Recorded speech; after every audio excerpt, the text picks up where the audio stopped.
नमस्कार दोस्तों, मैं प्रेम पंकज आप सभी का स्वागत करता हूं माइक्रो स्टडी सेंटर में। आज हम लोग 14th जेपीएससी के पीटी के सिलेबस को आएंगे और पारंपरिक शासन व्यवस्था में मांझी परगना शासन व्यवस्था को पढ़ेंगे। और इस टॉपिक से दोस्तों एक क्वेश्चन श्योर आते हैं क्योंकि सिलेबस में लिखा हुआ है और आप 2 मार्क्स इस टॉपिक से अपना कवर कर सकते हैं। ये पारंपरिक शासन व्यवस्था की क्लास का 5वां एपिसोड है और 6ठा एपिसोड कल मैं दे दूंगा आपको, और नेक्स्ट जो भी जनजातीय शासन व्यवस्था बचेंगे वो नेक्स्ट वीडियो में आपको मिल जाएगा। दोस्तों, अगर आप मेरा वीडियो को लाइक कर दें, शेयर कर दें और अगर यूट्यूब चैनल पर नए हैं तो सब्सक्राइब करेंगे तो मेरा मोटिवेशन बढ़ता रहेगा। चलिए और आज का क्लास स्टार्ट करते हैं और मांझी परगना शासन व्यवस्था के विशेषताओं को और उनमें काम करने वाले पदों को देख लेते हैं।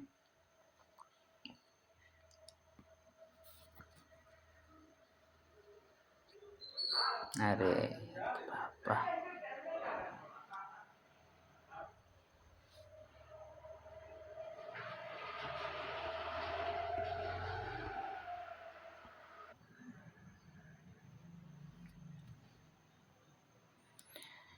तो मांझी परगना शासन व्यवस्था सबसे पहले हम लोग देखेंगे ये कौन सा जनजाति से बिलोंग करता है।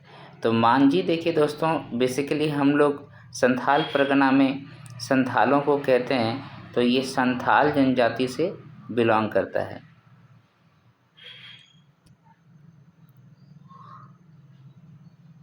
ठीक है। अरे बाबा,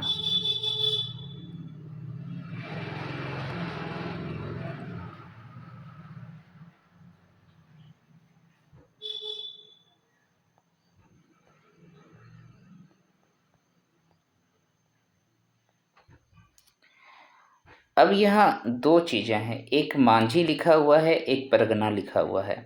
तो इस परगना का क्या मतलब होता है और मांझी का क्या मतलब होता है? तो देखिए, मांझी मांझी जो है गांव का प्रमुख होगा। मांझी आपका गांव का प्रमुख होगा।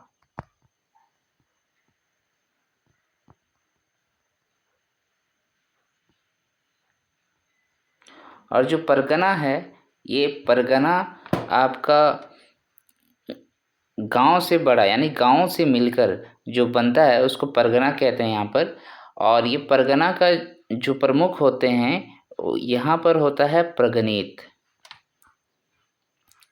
परगणित, और ये सबसे उच्च स्थान है, यानी कि परगना जो है गांव स्तर से भी बड़ा है, तो इसलिए इसका नाम मांझी परगना शासन व्यवस्था रखा गया है। बस इतना मैं बताना चाह रहा था।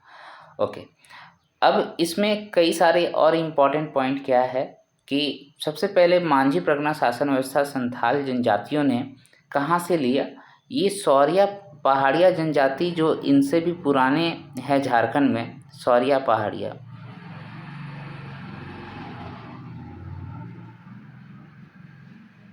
ओके, तो ये सौरिया पहाड़िया जनजाति से लिया गया शासन व्यवस्था है, से प्रेरित। ठीक है, इससे प्रेरित ये शासन व्यवस्था है। दूसरी बात, आधुनिक युग में इसको मान्यता कब मिला? तो संथाल परगना में कई सारे विद्रोह अंग्रेजों के खिलाफ किया गया। एक तो आपको पता है 1855-56 में संथाल विद्रोह के नाम से, जिसको हुल विद्रोह भी कहा जाता है, सिद्धू कानू मुर्मू के द्वारा चलाया गया था। उस विद्रोह के बाद ही एक डिसीजन लिया गया और उसमें यूल्स रूल लाया गया था। यूल्स रूल 1856। इस रूल के अंतर्गत इस शासन व्यवस्था को मान्यता दी गई।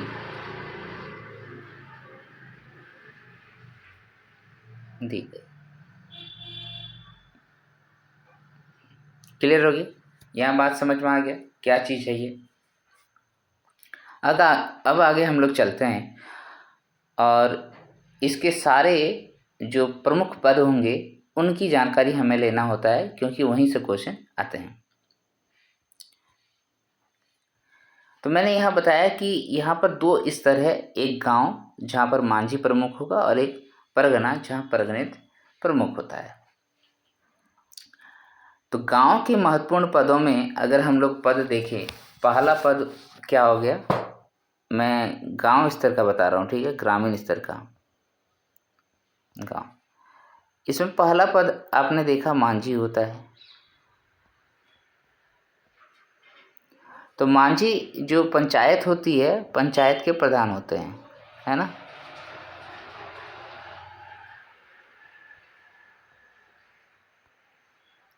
मुंडा शासन व्यवस्था में पंचायत का, वहाँ पर हम लोग देखे थे हाथू मुंडा होता है, मुंडा होता है, ठीक है, महतो होता है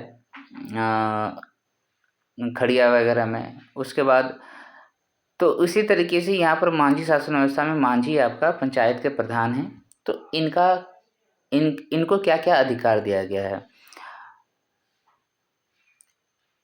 प्रशासनिक एवं न्यायिक प्रधान यही होते हैं, यानी कि प्रशासन का काम दिया गया है इनको, प्रशासन संभालिए गांव में, प्रशासन एवं न्यायिक प्रधान यही है।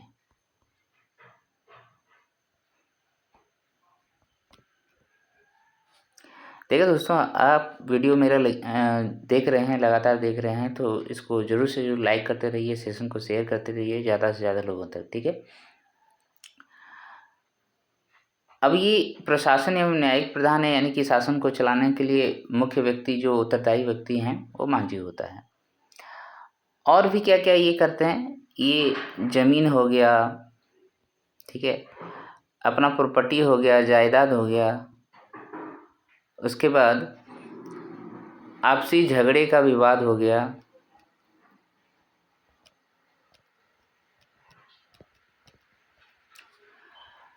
इन समस्याओं का ये समाधान क्या करते हैं। साथ ही साथ ये लगान वसूलने से लेकर विवाह संबंधी कार्यों को भी सुलझाते हैं। लगान एवं विवाह संबंधी समस्याओं का समाधान यही करते हैं, ठीक है, का समाधान।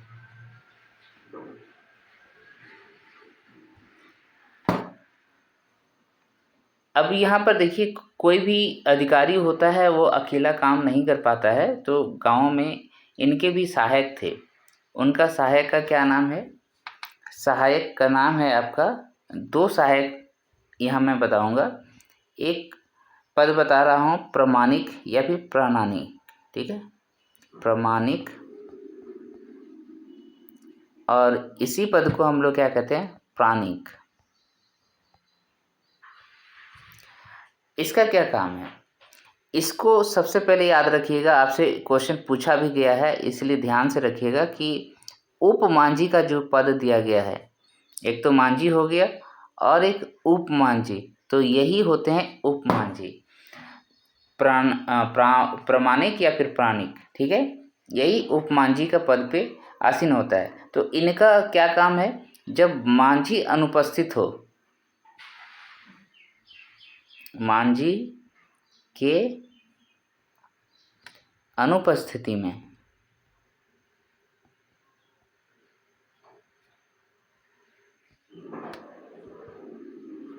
कार्यों का संचालन करता है। जो भी काम मांझी करते थे उन कार्यों का संचालन प्रमाणिक या प्राणिक करेगा।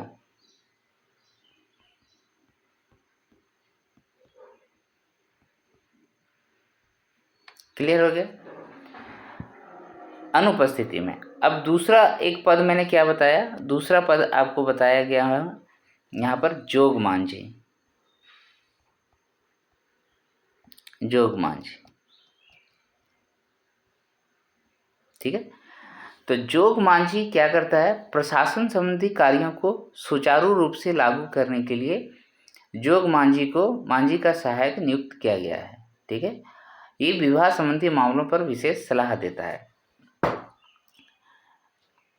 तो ये हो गया आपका सहायक। कौन सा काम देखने के लिए? प्रशासनिक कामों को देखने के लिए। और एक क्या बताया? विवाह संबंधी कार्यों के लिए। क्लियर हो गया? जोग मांझी सहायक होगा मांझी का, वो प्रशासनिक कार्यों को सुचारू रूप से चलाने के लिए, और विवाह संबंधी विवादों को निपटाने के लिए जोग मांझी जो है वो मांझी का सहायक के रूप में काम करेगा। अब जब देखा जाए तो जोग मांझी का भी काम बहुत बड़ा हो गया, तो इसलिए यहाँ पर क्या किया गया है, और एक पद को जनरेट किया गया है। उस पद का नाम है जोग प्राणिक। जोग प्राणिक, ठीक है, प्राणिक है ये।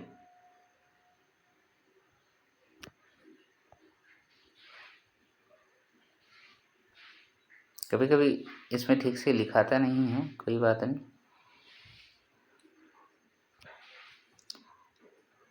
प्राणिक, ओके। तो जोग प्राणिक क्या होता है? जोग मांझी के अनुपस्थिति में कार्यों का संचालन करता है। जिस तरीके से आपने देखा प्राणिक जो होता है वो मांझी के अनुपस्थिति में कार्य करता है, उसी तरह जोग प्राणिक जो है वो जोग मांझी के अनुपस्थिति में काम करेगा। जोग मांझी के अनुपस्थिति में। देखिए इन सब से डायरेक्टली क्वेश्चन पूछता है, इसलिए इन सब का डेफिनेशन याद रखिएगा।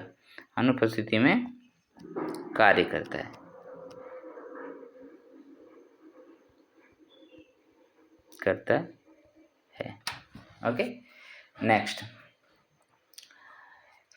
एक पद और है जिस पद का नाम है गुणेत। इसको गोड़ाइत भी कहते हैं, गुणेत या फिर गोड़ाइत, ठीक है। इसका क्या काम है?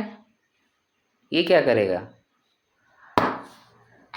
इसको सबसे पहले याद रखिएगा कि ये एक संदेश वाहक की तरह काम करता है। तो ये संदेश किसका किसका पहुंचाएगा? सबसे पहले तो जो मांझी है, ओके, तो मांझी के द्वारा कोई भी विवादों पर निर्णय लिया गया या फिर बैठक बुलाई गई, ठीक है, उन सभी की सूचनाओं को जनता तक पहुंचाएगा, ठीक है, जनता तक पहुंचाएगा।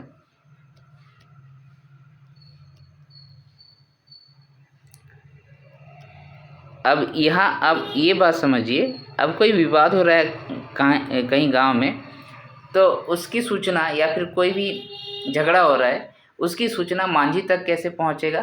तो ये काम गुड़ेत का या फिर गोड़ाइत का ही है, यानी दोनों तरीके से, जनता से मांझी तक, अधिकारी तक, और अधिकारियों का जो निर्णय है या फिर उसके द्वारा बैठक बुलाई जा रही है या फिर कोई भी संदेश दिया जा रहा है तो उसको जनता तक पहुंचाने का काम गुड़ेत करता है, गोड़ाइत करता है। नेक्स्ट, गांव के ये प्रशासनिक अधिकारी थे सभी लोग, या फिर न्यायिक अधिकारी थे या फिर कर वसूलते थे। लेकिन एक महत्वपूर्ण और पद होता है जिसको हम लोग कहते हैं धार्मिक अधिकारी, है ना, धार्मिक अधिकारी। और इससे से ज़्यादा क्वेश्चन इसी से पूछा जाता है, धार्मिक अधिकारी।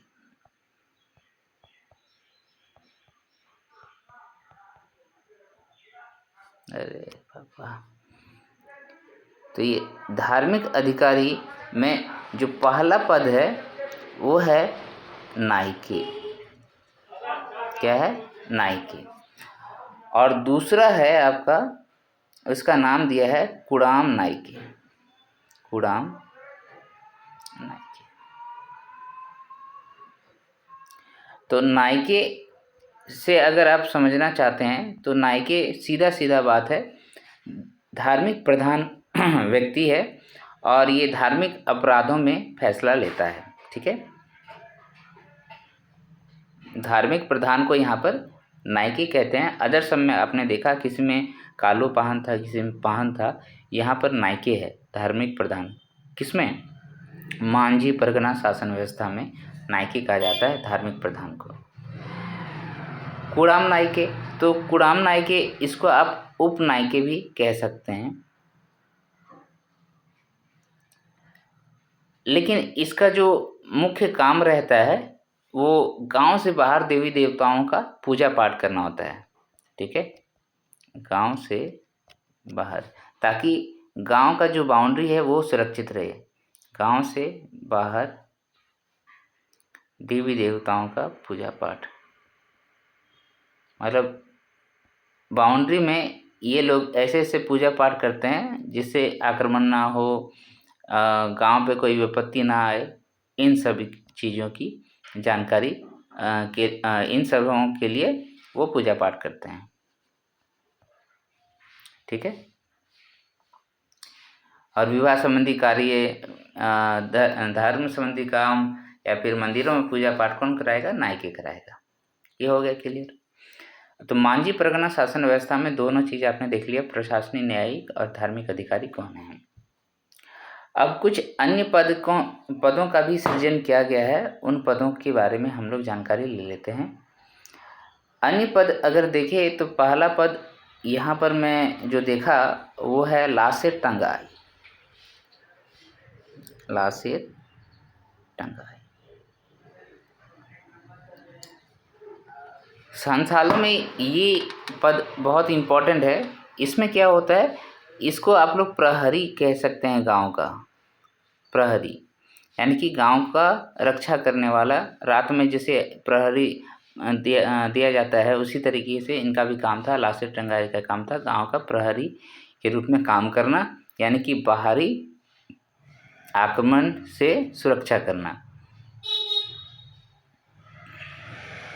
बाहरी आक्रमण से बचाव। नेक्स्ट क्या है? नेक्स्ट दूसरा जो पद है इसमें ये है चौकीदार। तो ये चौकीदार का काम क्या है? चौकीदार, आप इसको पुलिस समझ सकते हैं। ठीक है, इस व्यवस्था में इसको आप पुलिस समझ सकते हैं। ये कैसे काम करता है? तो मांझी जो होते हैं, मांझी के आदेश पर, ठीक है, मांझी के आदेश पर किसी को भी गिरफ्तार करते हैं, किसी को भी गिरफ्तार करते हैं गांव में।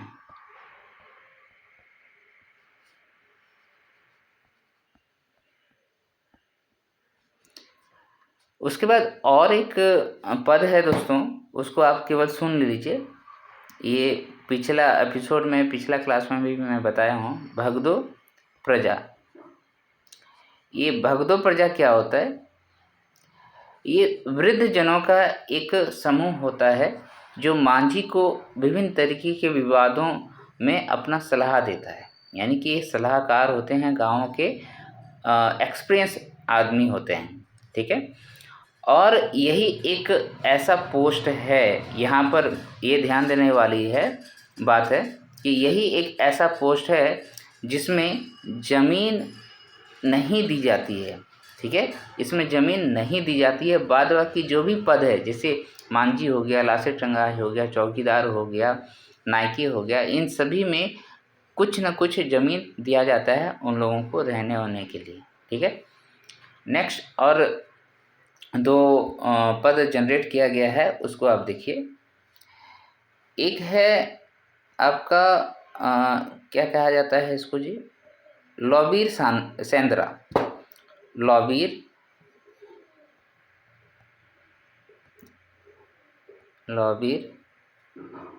सेंद्रा। ठीक है, तो लॉबीर सेंद्रा ये क्या होता है? सर्वोच्च न्यायिक परिषद होता है, सर्वोच्च न्यायिक परिषद है। और यहीं पर आके जो भी न्याय का प्रक्रिया होगा, है ना, मांझी वगैरह आके यहाँ पर काम करेगा। और एक चीज़ है सेंद्रा बैंसी, सेंद्रा बैंसी, ये शिकार परिषद होता है। ठीक है, देखो ऐसे तो संथालों में सेंद्रा का मतलब ही होता है शिकार करना, तो ये शिकार परिषद है। ठीक है, अब यहाँ बोलेंगे तो लॉबीर सेंद्रा में क्यों नाम रखा गया है यहाँ पर, तो सर्वोच्च न्यायिक परिषद है, ये याद रखिएगा। लॉबीर सेंद्रा का मतलब होता है और सेंद्रा बेंसी मतलब शिकार परिषद है। तो ये गांव में जितने सारे पद थे वो सभी को मैंने बता दिया, ये क्लियर कर दिया। इतना हल्ला हो रहा है भाई। अब आगे हम लोग परगना में देखेंगे क्या क्या पद सृजित किए गए हैं। तो इस परगना में पहला ही पद जो है दोस्तों वो परगनेत का है।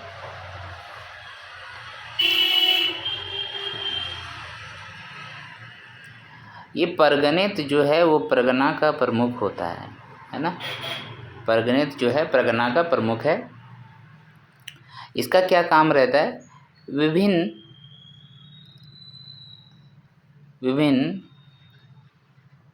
गांवों के बीच के विवादों को सुलझाता है।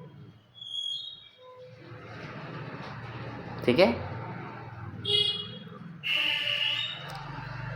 सुलझाता है।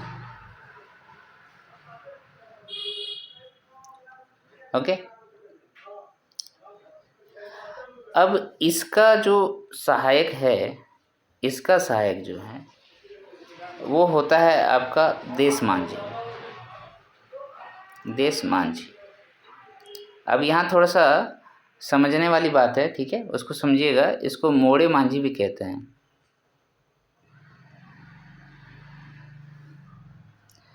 इसको मोड़े मांझी भी कहते हैं। यहाँ क्या होता है कि परगना जो होता है ना दोस्तों, परगना, इसमें मान लीजिए कि 21-22 गांव है। ठीक है, 21-22 गांव है। तो ये देश मांझी जो है, मोड़े मांझी, ये परगना का छोटे स्तर पे काम करेगा। मान लो कि कोई गांव है, जैसे 5-6 गांव को मिला के वहाँ पर क्या किया है, एक देश मांझी को नियुक्त किया गया है। तो ये क्या करेगा, जो भी मांझी के द्वारा नहीं सुलझाया गया काम, मांझी के द्वारा जो विवाद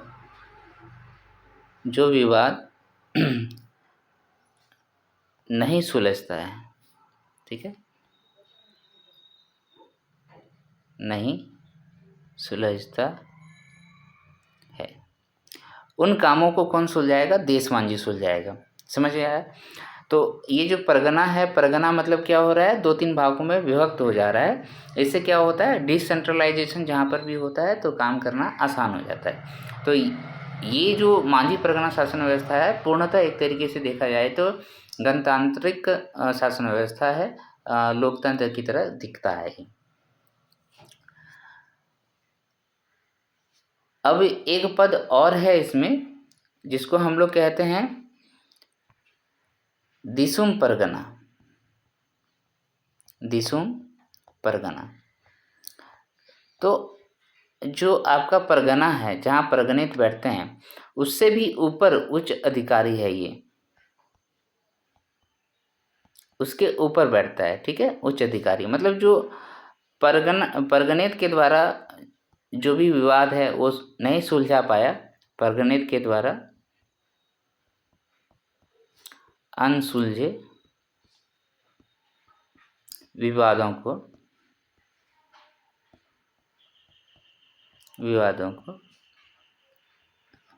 दिसुम परगना सुलझाएगा।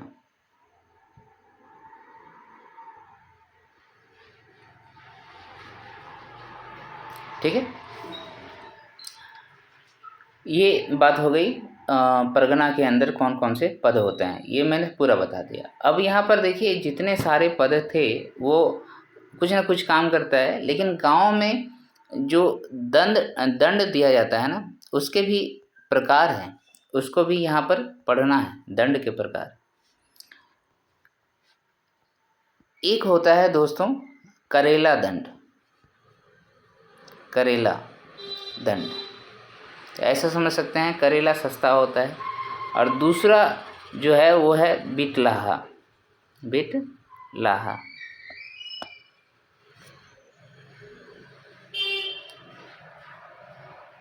आपने पढ़ा करटाहा एक है ना, खड़िया जनजाति में, यहाँ पर हम लोग देख रहे हैं बिटलाहा। तो करेला दंड में बहुत बड़ा दंड नहीं दिया जाता है। यहाँ पर अगर आप देखें तो 5 रुपये से लेकर 150 रुपये तक का दंड दिया जाता था। ठीक है। और वहीं बिटलाहा में अगर देखें तो बिटलाहा जो है सबसे कठोर दंड है। बिटलाहा, इसका क्या मतलब होता है? इसका मतलब होता है यौन संबंधी अपराध में, यौन संबंधी अपराध में पकड़े जाने पर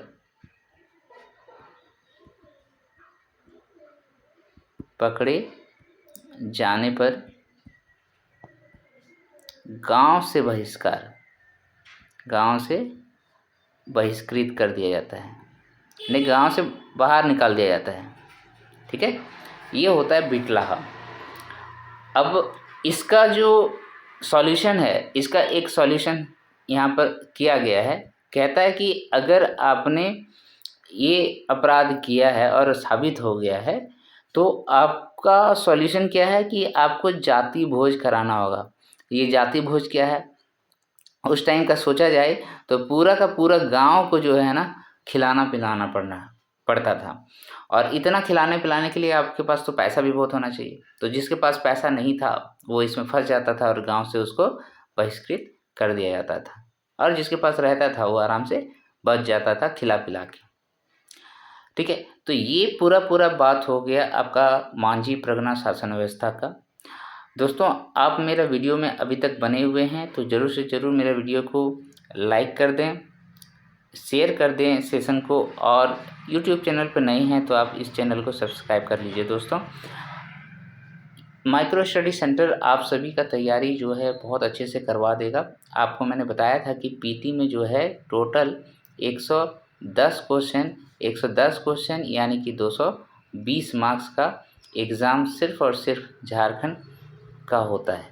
ठीक है, झारखंड जीके से आएगा। तो इसको मजबूत कीजिए आप, आपका पीटी बहुत इजीली क्लियर हो जाएगा।